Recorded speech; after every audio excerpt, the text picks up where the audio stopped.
नमस्कार दोस्तों, study with Zaid में आपका हार्दिक स्वागत है। अपना टॉपिक चल रहा था प्रॉफिट एंड लॉस, लाभ एंड हानि। ठीक है, इसमें अपन ने अभी तक 7 लेक्चर अपने पूरे हो चुके हैं, जो कि लगभग 60% कोर्स आप मान सकते हो कि भाई अपना इसका प्रॉफिट एंड लॉस का कंप्लीट हो चुका है। और जिन लोगों ने 1 से 7 तक लेक्चर देख रखे हैं उनको अब ये क्वेश्चन जो भी आगे प्रॉफिट एंड लॉस के हैं वो खुद भी कर सकता है वो क्वेश्चंस। ठीक है, फिर भी अपन करते हैं इनको, और इसको कोई 2-4 क्वेश्चन और बनते हैं अगर प्रॉफिट एंड लॉस पे तो वो कर लेते हैं। फिर बाद में जो इसका डिस्काउंट वाला पार्ट है, डिस्काउंट वाला पार्ट भी करेंगे, वो भी बिल्कुल इजी है, कोई दिक्कत नहीं है उसमें भी। तो करते हैं। इस क्वेश्चन में दे रखा है 80 पैसे प्रति वस्तु के हिसाब से एक आदमी 800 वस्तुएं खरीदता है। उसने विक्रय मूल्य इस प्रकार निर्धारित कर रखा है कि अगर 600 वस्तुएं ही बिके तो भी उसे 12.5% का फायदा होता है। हालांकि वह 660 वस्तुएं बेच देता है, तो कुल खपत पर वास्तविक लाभ प्रतिशत ज्ञात करो। तो पहली बात तो इस क्वेश्चन को अपने को ढंग से समझना है। ढंग से कैसे समझना है? उसमें दे रखा है 80 वस्तु के हिसाब से 80 पैसे प्रति वस्तु के हिसाब से 800 वस्तुएं वो खरीद रहा है, तो उसका क्रय मूल्य तो आप लोग ये निकाल सकते हो यहाँ से। ठीक है भाई, क्रय मूल्य उसका आ गया। जब उसने 800 वस्तुएं खरीदी है और एक की कीमत है 80 पैसे प्रति वस्तु, तो उसका रियल क्रय मूल्य आ गया ये 640 रुपए में वो सामान लेके बैठ गया। ठीक है, अब उसको सामान बेचना है, तो बेचना है तो कैलकुलेशन अपनी पहले ही करके बैठा है कि भाई मेरी तो 600 वस्तुएं बिकेगी। ठीक है, 600 वस्तुएं की बिके तो भी उसे 12.5% का फायदा होता है। तो 12.5% जो फायदा हो रहा है उसको क्रय मूल्य पे हो रहा है, ये चीज आपको ध्यान देनी है। क्योंकि वो फायदा ऐसे देखेगा नहीं कि मेरे को 600 वस्तुओं पे फायदा हो। थोड़ा अपने को खुद से भी सोचना होता है क्वेश्चंस में कि भाई इसमें क्या है। ऐसा नहीं हो कि भाई अपन ओनली यही सोच लें कि भाई ये चीज दे दी तो फिर क्या बाहर आके लोग ये देखते हैं कि यार 12.5 यहाँ परसेंटेज हो गया, प्रॉफिट हो ही गया है, तो अगर वास्तविक लाभ पूछा तो यहाँ भी 12.5 होना चाहिए। कई लोग कंफ्यूज हो जाते हैं, फिर उनको 5-6 मिनट इस क्वेश्चन को समझने में लग जाता है। पर अपने का ऐसा है कि भाई जो ये खुद सोच रखा है कि उसकी वस्तु तो 600 ही बिक रही है, पर उसका जो प्रॉफिट हो रहा है वो 12.5% हो रहा है, वो हो रहा है उसके क्रय मूल्य पे। क्योंकि उसने ये वस्तुएं खरीदी तो इतना प्रॉफिट उसको चाहिए, फिर वो डिवाइड करेगा कि भाई 600 वस्तुएं मेरी बिके तो उस हिसाब से मेरा कितना उसका विक्रय मूल्य होना चाहिए। पर रियल में उसकी 660 वस्तुएं बिक रही है, तो विक्रय मूल्य उसका चेंज हो जाएगा। ठीक है, तो यहां से विक्रय मूल्य तो वही रहेगा पर वस्तु का, पर 660 का विक्रय मूल्य चेंज हो जाएगा, तो उसका जो वास्तविक लाभ है वो वहां पे चेंज हो जाएगा। जो 60 वस्तुएं एक्स्ट्रा बिक रही है उनके हिसाब से होगा। ठीक है, तो अपन क्या करते हैं इसमें, सबसे पहले तो जो प्रॉफिट है, पहली बात तो आपको 12.5% का मतलब पता होना चाहिए। यहाँ पे वो होता है 1/8। ठीक है, तो यहाँ से प्रॉफिट कितना आ जाएगा? प्रॉफिट आ जाएगा यहाँ पे ये 640, इसका क्रय मूल्य मल्टीप्लाई बाय 1/8 है ना, तो यहाँ से 80 रुपए उसका प्रॉफिट आ गया। ठीक है, अब वो कितनी वस्तुएं बेच रहा है? 600 वस्तुएं बेच रहा है, तो 600 वस्तुओं के हिसाब से उसका विक्रय मूल्य निकाल लो। 600 वस्तुओं का, ये 800 वस्तुओं का विक्रय मूल्य नहीं होगा यहाँ पे, विक्रय मूल्य जो जोड़ेंगे प्रॉफिट वगैरह।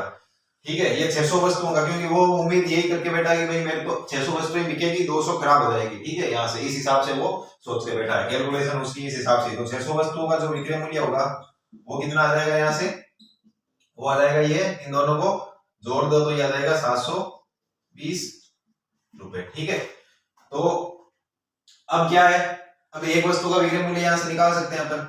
एक वस्तु का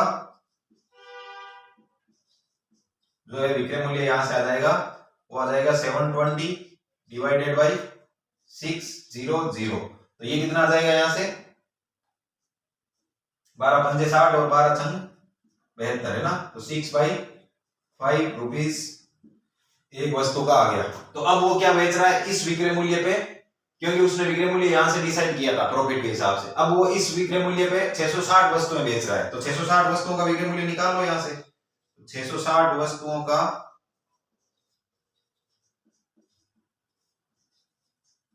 जो विक्रय मूल्य होगा वो कितना होगा? यहां से 6/5 मल्टीप्लाई बाई 660। ठीक है, तो यहां से इसको 2 से मल्टीप्लाई कर दो और इसको 2 से मल्टीप्लाई कर दो। ठीक है, क्यों किया कि भाई ये 10 बन जाए, तो ये 10 बन जाए तो इसको खा जाए, और ये 12 का, ये 6 दूनी 12 को मल्टीप्लाई कर लेंगे अपन 66 से, तो 12 छंग 72, 7 12 छंग 72 और 7 7 9 रुपीज। तो इसका जो रियल विक्रय मूल्य है वो आ गया इसके पास 792 रुपीज और रियल जो क्रय मूल्य है वो कितना 640। तो जो अब रियल प्रॉफिट आ जाएगा, कितना आ जाएगा 792 माइनस 640, तो ये आ जाएगा यहां से 152 रुपीज। अब प्रॉफिट परसेंटेज निकाल सकते हैं अपन, ठीक है, तो वो हो जाएगा 152 डिवाइडेड बाई इसका जो क्रय मूल्य है 640 मल्टीप्लाई बाई 100%, ठीक है। तो यहां से ये कट गया। अब 8 का भाड़ा यहाँ पे जा रहा है 19 बार और 8 का यहाँ जा रहा है 8 बार, ठीक है। तो ये 190 डिवाइडेड बाई 8%। अब इस परसेंटेज को कैसे निकालेंगे, 200 होता है तो 8 का उसमें डिवाइड जाता है 25 बार, ठीक है, पर इसमें से 10 कम है, 10 में 8 का भाग जाता है 1.25 बार, तो 1.25 कम कर लेंगे 25 में से, तो 23 सही 3/4% इसका आंसर आ जाएगा, ठीक है। एक बार इसको वापस समझ लेते हैं, कुछ नहीं था, स्टेप बाय स्टेप चल के लास्ट में इसका आंसर लाना था। इसमें दे रखा था कि 80 पैसे प्रति वस्तु के हिसाब से 800 वस्तुएं वो खरीद रहा है, तो उसका क्रय मूल्य यहाँ पे आ गया। इसका मतलब वो सामान लेके घर पे आ गया है, अब उसको बेचना है, तो बेचने के लिए वो ऐसे सोचता है दिमाग में कि यार मेरे 600 वस्तुएं बिकेगी, 200 खराब हो जाएगी, पर मेरे को प्रॉफिट चाहिए 12.5%, जो मैं खरीद के लेके आया सामान उस पे 12.5% मेरे को प्रॉफिट चाहिए। तो प्रॉफिट वो पहले कैलकुलेट करेगा, प्रॉफिट कैलकुलेट करेगा तो 80 रुपए उसका प्रॉफिट आ रहा है। फिर विक्रय मूल्य देखेगा वो कि यार टोटल मेरा विक्रय मूल्य होना चाहिए, क्रय मूल्य था 640 और विक्रय मूल्य होना चाहिए मेरा 720, तो 720 विक्रय मूल्य वो कितने पे डिसाइड करेगा वो, क्योंकि वो बेच रहा है 600 वस्तुएं, वो दिमाग में तो वही सोच रखा उसने कि भाई मेरे 600 वस्तुएं बिकेगी, तो 600 वस्तुओं का विक्रय मूल्य इतना है। तो क्या होता है कि भाई 660 वस्तुएं बिक जाती है और 140 वस्तुएं ऐसे मान लो कि भाई खराब हो जाती है, जो भी तोड़ फोड़ आ जाती है, तो एक 660 वस्तुओं का विक्रय मूल्य अपन निकाल लेंगे अब टोटल, ठीक है। एक वस्तु का विक्रय मूल्य यहाँ से निकाल लिया, फिर 660 विक्रय मूल्य आ गया 792। अब अपन को रियल प्रॉफिट निकालना है, तो ये विक्रय मूल्य है, ये क्रय मूल्य है, तो प्रॉफिट परसेंटेज आप निकाल सकते हो यहाँ से, प्रॉफिट निकाल के इस प्रकार से कैलकुलेशन करके, ठीक है। तो करते हैं अपन नेक्स्ट क्वेश्चन।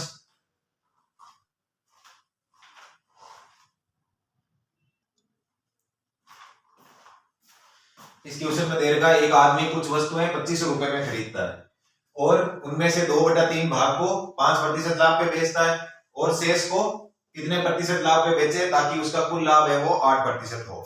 तो इसमें अपन को ये नहीं करना है कि भाई वस्तुएं तो पता ही नहीं है, नंबर ऑफ आइटम्स, ठीक है, और जो इनका क्रय मूल्य है वो पता है, पर वस्तुएं अपने को पता नहीं है, तो अपन क्या करेंगे इसमें x मान के नहीं करना है। x मान के करोगे तो यहाँ 2/3 x करोगे, फिर उसका 5% लाभ निकालोगे, ठीक है, तो उससे कैलकुलेशन अपनी बहुत ज्यादा होने वाली है, ठीक है।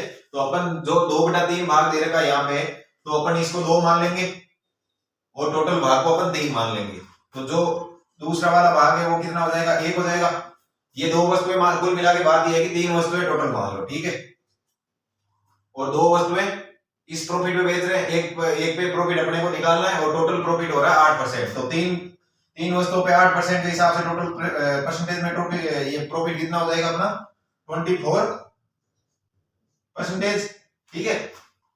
टोटल वस्तुएं अपन ने 3 मान ली, 8% के हिसाब से टोटल प्रॉफिट हो रहा है अपना 24%, और 2 पे कितना हो रहा है 5% हो रहा है ना, तो यहां से 2 पे हो रहा है 10%। अब दोनों का मिलके इन दोनों का मिलके 24% होना चाहिए। तो जो 1/3 भाग वस्तु है उनको 14% प्रॉफिट पे अगर बेचा जाए तो ये 14% होके टोटल प्रॉफिट हो जाएगा 24%। तो इस टाइप के क्वेश्चन को अपन इस तरीके से करेंगे, इसका मेथड अपने को ये ध्यान में रखना है। नहीं तो क्या है कि भाई कई लोग इसमें माना कि टोटल वस्तुएं हैं 300, या फिर मान लेंगे 3 का मल्टीप्लाई मान लेंगे 30 मान लेंगे, ठीक है, तो उससे फिर क्या है कैलकुलेशन बढ़ने वाली है, और तो उससे भी जाएगा, कोई दिक्कत नहीं है, पर टोटल कुल लाभ निकालेंगे यहाँ से 2500 का 8%, फिर उस हिसाब से उसमें रामायण होने वाले, ठीक है। इससे बढ़िया वो है कि भाई अपना इसको ये है कि 2 और 3, 2 भाग और 1 भाग, 3 भाग हो गए, 2/3 भाग को तो 5% पे बेच दिया, और जो 3 भाग है पूरा ही उसको 8% पे बेच दिया, तो टोटल प्रॉफिट हुआ 3 वस्तुओं पे 8 के हिसाब से 24%। तो एक वस्तु पे अपने को इस पे निकालना है, जो शेष बचेगा वही होगा, 24 में से 10 निकालेंगे तो ये चीज अननोन थी वो अपन ने निकाल दी। बिल्कुल सिंपल सा मेथड है, इसमें कोई माथाफोड़ी है नहीं, माथाफोड़ी करनी है तो फिर वो अगर वही है कि भाई इतनी वस्तुएं मानो ये फलाना ढिकना, ठीक है, तो उसमें अपने ज्यादा टाइम लगने वाला है और कॉम्प्लिकेटेड होने वाला क्वेश्चन। सेम इस तरीका का एक और क्वेश्चन है, इसमें दे रखा है एक आदमी कुछ वस्तुएं 10,800 रुपए में खरीदता है, उनमें से 3/8 वस्तुएं 15% लाभ पे बेचता है, शेष को कितनी प्रतिशत हानि पे बेचे ताकि उसका कुल लाभ 5% हो। तो 3 वस्तुएं ये हो जाएगी, 5 ये वाली हो जाएगी, है ना, और ये फिर बाद में 8 वस्तुएं ये हो जाएगी। इसको औसत जो एवरेज का अपन क्वेश्चन होता है उसके हिसाब से भी कर सकते हैं, वैसे ही एवरेज के हिसाब से ही कर रहे हैं, वो और ज्यादा शॉर्ट हो रहा है यहाँ पे, ठीक है। बाकी जो मिक्सर एंड एलिगेशन है वो क्रॉस मेथड वाला, उससे भी हो सकता है ये, पर ये वाला इससे इजी है इसलिए अपन इससे कर रहे हैं, ये वाला मेथड से, ठीक है। तो 3/8 वस्तुओं को 15% प्रॉफिट में बेच रहा है, तो प्लस का 45% इसका प्रॉफिट यही हो गया, ठीक है।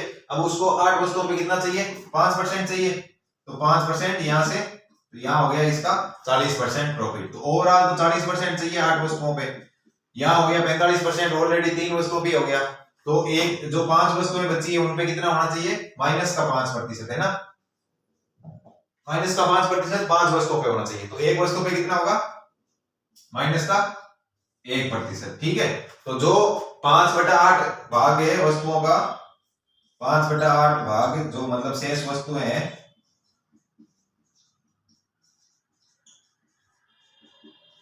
उनको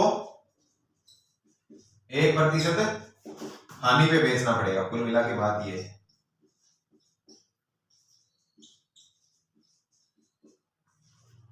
एक बार इसको वापस समझ लेते हैं। इसमें ऐसा है कि भाई अपने को जिस हिसाब से 2 भागों में प्रॉफिट और लाभ है, प्रॉफिट एंड लॉस जो भी है उसमें 2 भागों में दे रखा है और टोटल फिर लास्ट में दे रखा है। तो टोटल का अपन ऐसे है कि भाई यहाँ 3/8 वस्तुएं हैं, तो टोटल 8 वस्तुएं अपन मान लो, उनपे 5% प्रॉफिट चाहिए अपने को, 40% प्रॉफिट ओवरऑल चाहिए अपने को 8 वस्तुओं पे, ठीक है। तो 3 वस्तुएं यहाँ हो जाएगी, 5 यहाँ हो जाएगी, तो 3 वस्तुओं पे अपने को दे रखा है 15%, तो 3 वस्तुओं पे 45% हो गया, और फिर 5 पे अपने को 5 की हानि चाहिए टोटल, तो 5 का भाग लगा देंगे तो यहाँ 1% हो जाएगा, तो यहाँ से टोटल प्रॉफिट अपने पास 40% मतलब 5% आ जाएगा 8 वस्तुओं पे, मतलब, ठीक है। इसमें भी ज्यादा अपने को ये नहीं मानना है कि भाई ये 40 वस्तुएं मान ली, किसी ने 80 मान ली, 800 मान ली, उस हिसाब से फिर उसमें रामायण बढ़नी है। इसमें देखो 10,800 रुपए जो इसका क्रय मूल्य है, उससे कोई इसमें अपने को इसकी जरूरत नहीं पड़ रही। तो इस टाइप के भी क्वेश्चन अगर आता है तो अपन ये वाला मेथड लगाएंगे, बहुत इजी है, सिंपल है, करते हैं अपन इस पे नेक्स्ट क्वेश्चन।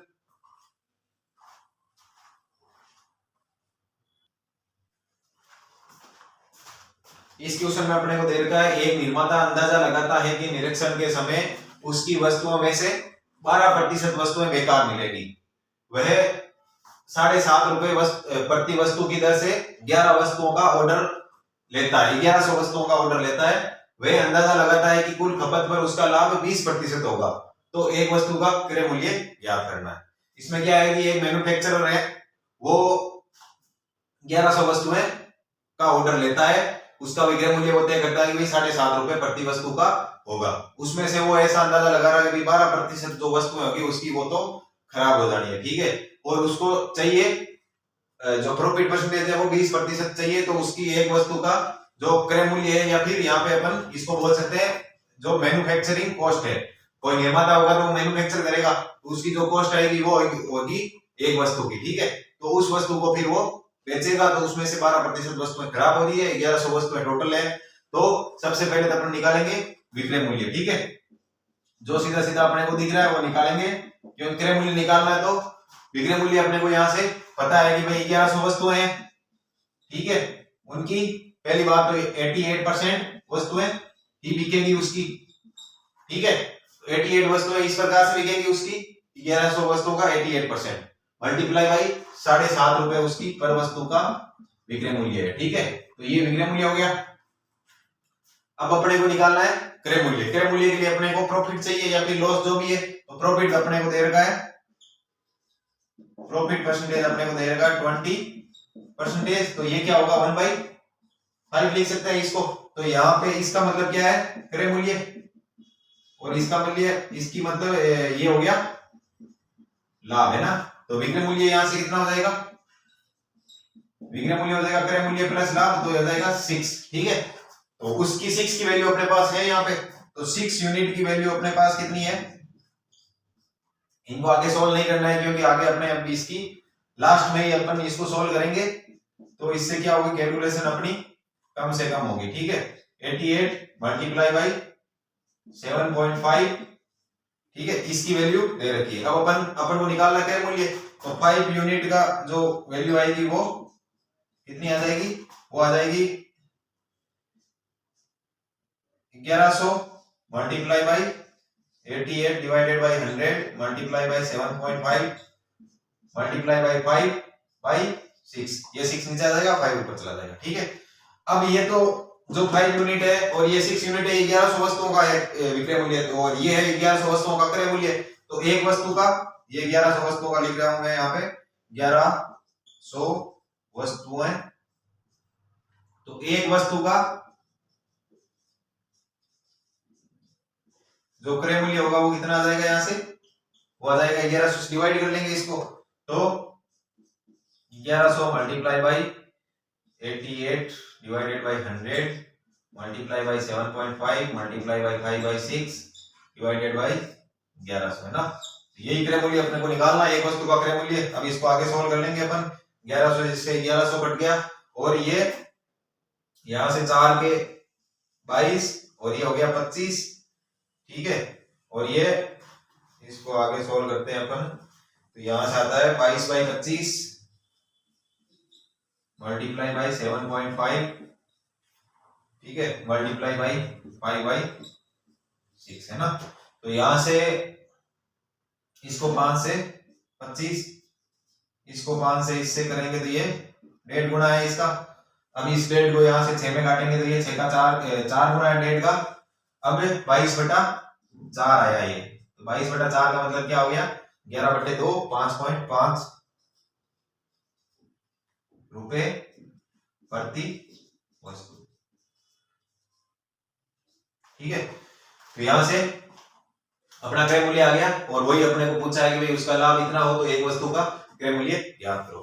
इस क्वेश्चन को एक बार वापस समझ लेते हैं, स्टेप बाय स्टेप अगर करोगे तो इसमें कहीं दिक्कत नहीं आनी है। सबसे पहले अपने को दे रखा था कि भाई उसकी जो 1100 वस्तु है उनका विक्रय मूल्य है 7.5 रुपए पर वस्तु के हिसाब से वो ऑर्डर लेता है, उसमें से 12% वस्तुएं खराब हो जाती है। तो इसका विक्रय मूल्य अपन निकालेंगे, भाई 1100 वस्तुएं होगी, उसकी 12% वस्तुएं खराब हो जाती है, तो 88% वस्तुएं बचेगी और 7.5 की रेट से वो बेचेगा, तो विक्रय मूल्य ये आ गया इसका। अब उसको प्रॉफिट चाहिए 20% का, तो प्रॉफिट चाहिए 20% का मतलब 20% का मतलब हो गया 1/5, तो क्रय मूल्य अगर 5 है तो विक्रय मूल्य हो जाएगा 6, तो विक्रय मूल्य 6 की वैल्यू अपने को यहाँ पे ये दे रखी है। अब अपन को 5 की वैल्यू निकालनी है, तो 5 की वैल्यू ये आ जाएगी। अब ये जो 5 की वैल्यू आई वो 1100 वस्तुओं की आई है, ठीक है, अपने को चाहिए पर वस्तु का, तो पर वस्तु का चाहिए तो 1100 से इसको डिवाइड कर देंगे, और फर्दर आगे सोल्व करने पे अपने पास ये एक वस्तु की जो है ये क्रय मूल्य आ जाएगा। ठीक है, इसमें आप लोग एक चीज नोटिस करोगे कि इसमें 1 2 1100 का कोई रोल नहीं रहा, ठीक है, क्योंकि ये फिर अगर इसमें 1100 वस्तुओं का इसमें रोल इसलिए नहीं रहा क्योंकि विक्रय मूल्य देके क्रय मूल्य पूछा है, प्रॉफिट दे रखा है। ठीक है, तो इससे क्या होगा कि भाई जो नंबर ऑफ आइटम्स है उसका कोई रोल नहीं रहेगा जब तक कि उसमें से कोई वस्तुएं कम ज्यादा नहीं हो। ठीक है, तो 1100 का रोल इसमें कुछ भी नहीं रहा, और जो प्रॉफिट है उसका रोल रहा, और जो विक्रय मूल्य था उसका इसका रोल रहा। ठीक है, तो ये था अपना इसका प्रॉफिट एंड लॉस का एक और क्वेश्चन। और अब कल से अपन इसमें स्टार्ट करेंगे जो डिस्काउंट्स के क्वेश्चन है। ठीक है, डिस्काउंट में कोई वो नहीं है, बड़ा क्वेश्चन नहीं होते डिस्काउंट्स के, नॉर्मल क्वेश्चन है कि भाई डिस्काउंट में क्या होता है, कोई भी मान लो 100 रुपए की चीज है, ठीक है, उस पे क्या करता है दुकानदार, अंकित मूल्य से ज्यादा मान लो 50% ऊपर इसको अंकित कर दिया, ठीक है, 50% ऊपर, तो 100 रुपए में खरीदते वो 150 रुपए उस पे अंकित कर देगा, और फिर उस पे मान लो 20% डिस्काउंट दे दिया। ठीक है, तो ये डिस्काउंट अपने को डिस्काउंट देगा तो फिर विक्रय मूल्य आ जाएगा। अगर इस पे डिस्काउंट देगा तो 15 दूने 30 मतलब 15 दूने 30, तो 30 रुपए का इस पे डिस्काउंट आ गया। ठीक है, तो डिस्काउंट 30 रुपए का गया तो 120 रुपीज में ये इसको बेचेगा। ठीक है, बेचेगा इसको 120 रुपीज में, इसका मतलब प्रॉफिट, अपन रियल प्रॉफिट कितना आ जाएगा, रियल प्रॉफिट 100 में निकलेगा, फिर वापस करें मूल्य पे तो 20% का इस पे प्रॉफिट आ जाएगा। तो इस प्रकार से इस पे क्वेश्चंस बनते हैं। इसमें ऐसा होता है कि भाई क्रय मूल्य पे कोई दुकानदार खरीदेगा वस्तु, फिर उस पे जो अंकित करेगा मूल्य ज्यादा, फिर उस पे डिस्काउंट देगा, तो डिस्काउंट अपने को वहां से डिस्काउंट का कहीं ना कहीं रोल होगा, फिर प्रॉफिट और लॉस जो भी है उसका रोल होगा। ठीक है, अगर डिस्काउंट नहीं दे तो फिर उसको डायरेक्ट परसेंटेज कितना होगा इस पे, ये 100 में लेके डायरेक्ट 150 में बेच दे तो 50% का प्रॉफिट यहाँ पे हो जाएगा। पर डिस्काउंट के क्वेश्चन में डिस्काउंट का रोल रहेगा वहां पे, कभी 10% 20% जो भी दे रखा है वो अपन अंकित मूल्य पे उसको कैलकुलेट करेंगे। तो जो विक्रय मूल्य आएगा, फिर विक्रय मूल्य में से क्रय मूल्य माइनस करके जो प्रॉफिट लॉस आता है वो क्रय मूल्य पे आएगा। ठीक है, तो इस प्रकार के क्वेश्चन इस पे बढ़ेंगे। कल इस पे अपन लेक्चर बनाना स्टार्ट करेंगे। जो प्रॉफिट एंड लॉस के जो ओनली प्रॉफिट एंड लॉस के जो भी क्वेश्चन थे वो अपन ने कर लिए हैं। अब जो डिस्काउंट का जहां पे रोल रहेगा वो टाइप उस टाइप के अपन क्वेश्चन वहां पे करेंगे। ठीक है, तो मिलते हैं अपन कल नेक्स्ट लेक्चर में। तब तक के लिए बाय बाय, धन्यवाद।